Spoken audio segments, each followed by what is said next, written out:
नमस्कार। आज बात करते हैं जन्म पत्री की और उसके फलादेश की।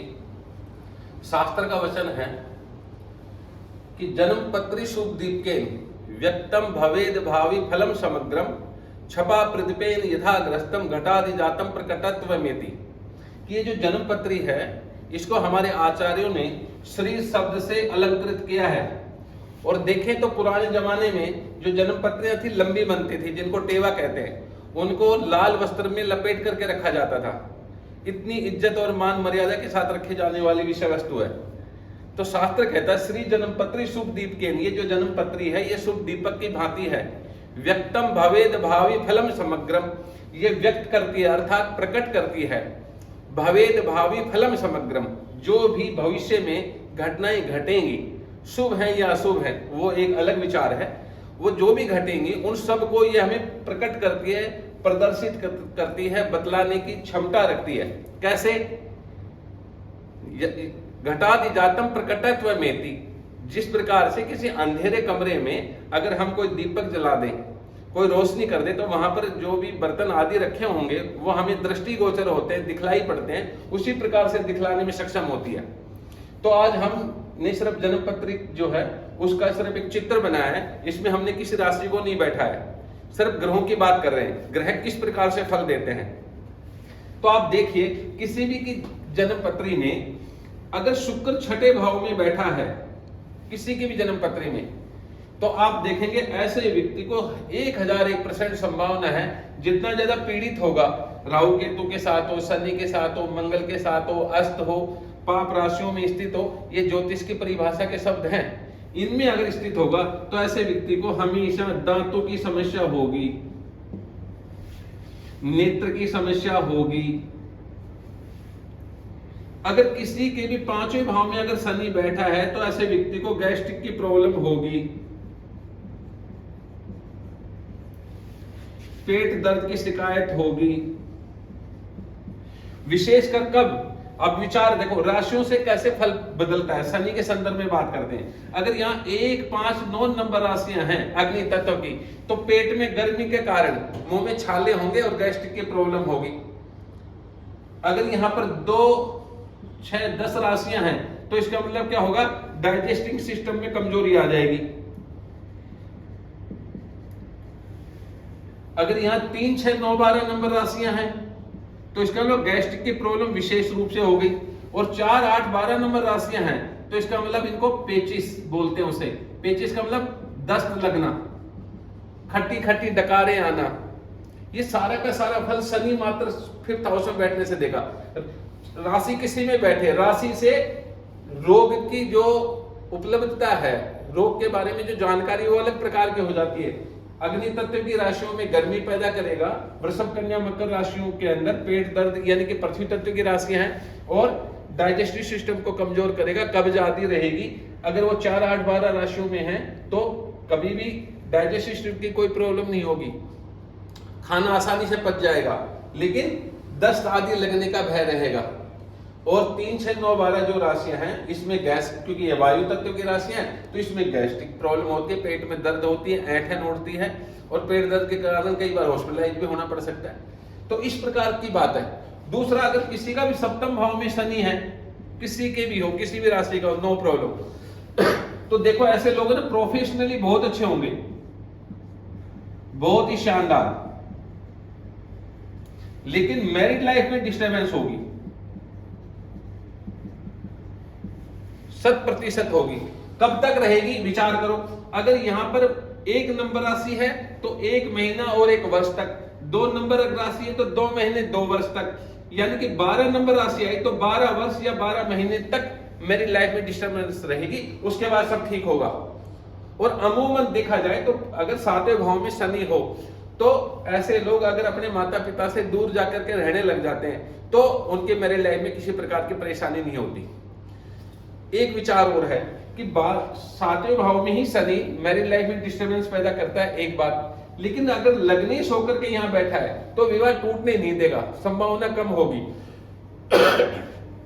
7th लॉर्ड 7th होकर, जैसे ही मान लो यही 10 या 11 नंबर राशि आ गई तो यहाँ पर कर्क या सिंह लगन में ये योग बनेगा, तो ऐसे में विवाह नहीं टूटेगा। क्यों नहीं टूटेगा? कोई भी ग्रह जब अपनी राशि में स्थित हो, अपने भाव में स्थित हो, या वो लगन का स्वामी हो और फिर किसी भाव में बैठे, तो उस भाव को डिस्टर्ब तो कर सकता है, लेकिन उस भाव से छुटकारा नहीं दिला पाता जल्दी से। तो इस प्रकार की बातें हैं। अगली बात करते हैं, किसी की कुंडली में भी अगर सूर्य शुक्र, इनको हटा देते कुछ समय के लिए, सूर्य शुक्र अगर अदृश्य चक्रार्ध में स्थित हो, तो ऐसे व्यक्ति को 100% जो है वो चश्मा चढ़ जाएगा। अदृश्य चक्रार्ध क्या है? दसम भाव से लेकर के आगे, और ये जो भाव है ये अदृश्य चक्रार्ध कहलाता है। तो सूर्य शुक्र यहां हो, सूर्य शुक्र यहां हो, सूर्य शुक्र यहां हो, सूर्य शुक्र यहां हो, सूर्य शुक्र यहां हो, सूर्य शुक्र यहां हो, तो ऐसे व्यक्ति को चश्मा अवश्य चढ़ेगा। एक और नियम है, नेत्र ज्योति देने वाले हमारे यहां पर 3 ग्रह हैं। एक है सूर्य, दूसरा है चंद्रमा और तीसरा है शुक्र। अगर ये तीनों भी अगर 6, 8, 12 भावों में हो, अस्त हो, पाप ग्रहों के साथ में हो, तो ऐसे व्यक्ति को नेत्र ज्योति की परेशानी होगी ही होगी। ऐसे व्यक्ति को चश्मा अवश्य चढ़ेगा ही चढ़ेगा। इसमें भी विशेष बात है कि दाई जो आंख है हमारी वो राइट आई होती है, और बाई जो आंख है वो हमारी लेफ्ट आई 12th हाउस होता है। तो ये सेकंड हाउस जो है राइट आई है, और लेफ्ट आई जो हमारी वो 12th हाउस है। तो जिस भाव में इसमें पाप प्रभाव ज्यादा हुआ, इसका स्वामी अगर पाप प्रभाव में हो तो इसका मतलब राइट आई में प्रॉब्लम होगी ज्यादा, और 12 भाव में हो तो लेफ्ट आई में प्रॉब्लम होगी।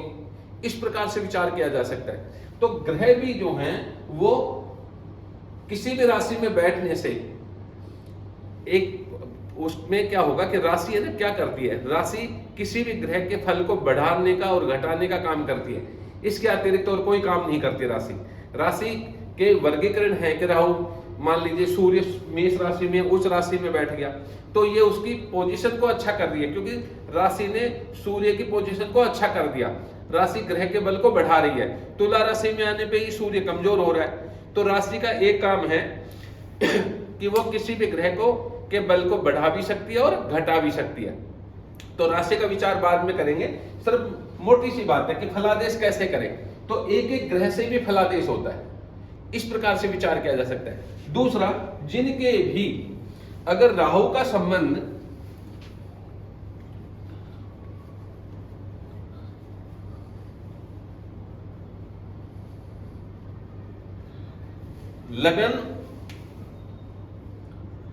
लग्नेश LL लगन लॉर्ड के साथ में, दूसरा 5th हाउस में और 5th लॉर्ड के साथ में हो, तो ऐसे जो लोग हैं बहुत ही इंटेलिजेंट हो जाते हैं। और ये जो इंटेलिजेंस है ये इतनी जबरदस्त हो सकती है कि गलत रास्तों पे भी ले जा सकती है। ऐसा व्यक्ति षड्यंत्रकारी भी हो सकता है, ऐसा व्यक्ति कूटनीतिज्ञ राजनीतिज्ञ भी हो सकता है, और एक्स्ट्राऑर्डिनरी समझदार हो जाएंगे। अगर सही दिशा में जाए तो अपने जीवन में न जाने कितनी अचीवमेंट प्राप्त कर लेंगे। ऐसे लोग बड़े बुद्धिजीवी होते हैं, फिलोसफर हो सकते हैं, लेखक हो सकते हैं, कवि हो सकते हैं, बहुत शानदार हो सकते हैं। क्योंकि राहु जो है वो जिस भी ग्रह के साथ में जिस भाव से संबंध बनाता है तद अनुसार फल देगा। और राहु बहुत ही ज्यादा इंटेलिजेंट ग्रह है। बृहस्पति से भी ज्यादा इंटेलिजेंट अगर कोई ग्रह है तो राहु है। बृहस्पति तो व्यक्ति के अंदर ईगो पैदा करने वाला है, बहुत ज्यादा डोमेटिक नेचर दे देता वो। तो इसलिए राहु का विचार अगर करें तो राहु को देखें लगन में, लगन लॉर्ड के साथ 5th हाउस में 5th लॉर्ड के साथ में हो, तो ऐसे लोगों की जो मेमोरी है, ऐसे लोगों की जो प्रज्ञा है, याद करने की जो ताकत है, किसी चीज पे भी विचार करने की जो ताकत है, वो बहुत एक्स्ट्राऑर्डिनरी बढ़ जाती है। इसलिए राहु को खराब नहीं कहा जा सकता। शास्त्र का वचन है, यद्दद भावगतो वापि यद्दद भावे संयुक्तो तत्तत् फलानि प्रबल्लो परदिशेताम तमोग्रो। ये राहु केतु हैं, ये जिस भी भाव में बैठेंगे अकेले तो उस भाव से जनित फल देंगे। तो राहु यहाँ अकेला बैठा तो 5वें भाव से हम बुद्धि का विचार करते हैं, और लगन भी बुद्धि स्थान है हमारा, तो दोनों में इंटेलिजेंस को बढ़ा रहा है। साथ में वो भाव के स्वामी के साथ होंगे, तो ऐसे में 5th लॉर्ड भी बुद्धि का ही स्वामी है, तो उसके साथ बैठेगा फिर बुद्धि बढ़ाएगा। लगन लॉर्ड के साथ बैठेगा तो फिर लगन भी बुद्धि का स्थान है, तो फिर बुद्धि को बढ़ाएगा। तो इस प्रकार से राहु का जो विचार है वो जिस भाव में बैठे अकेले तो उसका उस तद अनुसार फल देते हैं, और किसी ग्रह के साथ बैठे तद अनुसार फल देते हैं। इस प्रकार से भी हम फलादेश कर सकते हैं। धन्यवाद।